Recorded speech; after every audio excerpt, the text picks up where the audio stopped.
So for this video we're going to focus in on another emotion, and that is worry. The state of being anxious or troubled over actual or potential problems.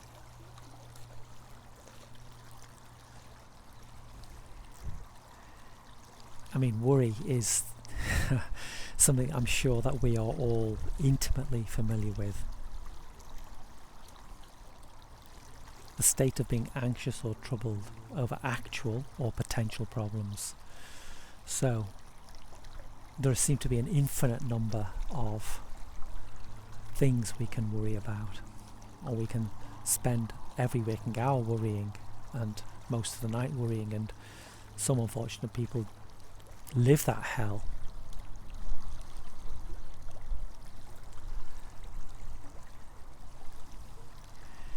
The fact that they can be worrying about actual or potential means that some of the things we worry about haven't happened. There is a potential for them to happen. And then obviously actual refers to worrying about things that are happening. And I suppose it's important to go into a little bit more about what the actual emotive reaction of worrying is, or try to define it a little bit more succinctly, because it's one of those words that can mean different things to different people. I mean, you could argue that a certain amount of worry is healthy. Someone who doesn't worry about anything might get into a hell of a lot of trouble or even danger. I'm not worried about driving over the Peak District hills tonight, even though the weather forecast is ice and snow and fog. It doesn't worry me. So there's an example of where worry might be a good emotion to have for self-protection, just for common sense. So I'd like to frame the discussion and say where I am actually focusing these thoughts on specifically. And so I'm talking mainly about worry about things that potentially may happen but haven't happened. And you could make an argument that the worry is not needed, not required, and actually is creating a situation where you are again missing what's happening in the present moment, because you are in a nightmare world of what ifs. And so in these situations it's probably worrying about things you can't do anything about.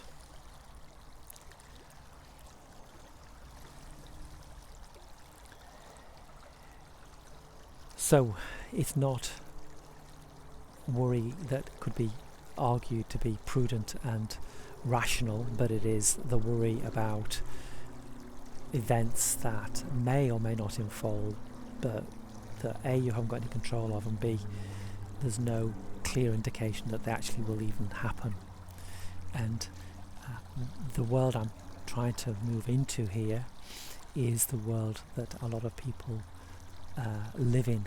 This is the world of concern and worry and fear and apprehension about what might happen, what is going to happen tomorrow. And it doesn't feed into a pragmatic preparedness for the event. All it does is drag you down into a fearful place of vulnerability, of helplessness and almost hopelessness. And this sort of worry, played out over days, weeks, months, years, even decades, can of course lead to a depressive, low state of mind. It can lead to depression. Now, we have every reason to be worried about everything we choose to worry about, because when we look out into the world, we see a lot of chaos, a lot of suffering, a lot of evil, a lot of malevolence, a lot of things to be fearful of, and so it's quite natural to be in a state of worry. But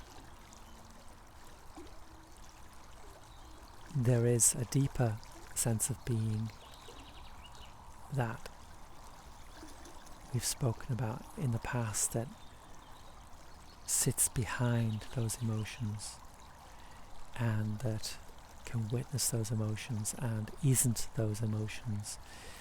And this is the piece that if we can just release the grip of those negative, fearful, anxiety-producing thoughts such as worry, and give our mind, our thoughts, a break from the incessant fear, the troubled mind, then there is a chance that the deeper presence, the I before I am, as I have phrased in my book, can breathe, and you can drop into that sense of being in the moment. And when you find that peace and that serenity, the moment is perfection. You're not racing away into a future that hasn't happened, creating a world of fear and concern. You're not in the worry. The worry leaves you, and then you're just left with the present moment, and you can actually open your eyes and see the present moment and the beauty of just being freed from that straitjacket of worry, which in the context I'm talking about only brings negativity, fear, a constricted self, a want, a need to protect and to close down and to hide and not to open up to what is happening, but to actually run away from what is happening. Again, it comes back to acceptance in some part, because there are things that you could worry about legitimately that may happen or that are happening, but you have no control over. And if you can't control them, then an acceptance of the situation can again find that peaceful place of serenity, the I before I am, that place before the story of you grips you and spins that story of fear and worry out into your future, and then creates a future of fear and worry because you are spinning it out in the moment. The future that we find is born from the present moment. And so a recognition of the things that we can't control and an acceptance of that, and a dropping away of the worrying mind. You don't have to find the peace beneath that, it already exists. You just have to see through the filter that obscures it. And having seen through that filter, then you are in that place of pure presence, and that is free from the story of you, free from the fear, the constraint, and the concern, and of course the worry.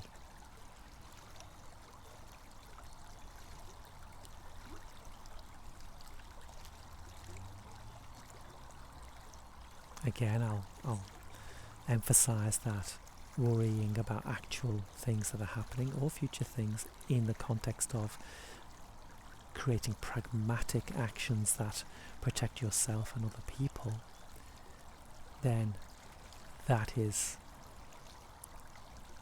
sensible, and that's not the context within which I'm talking.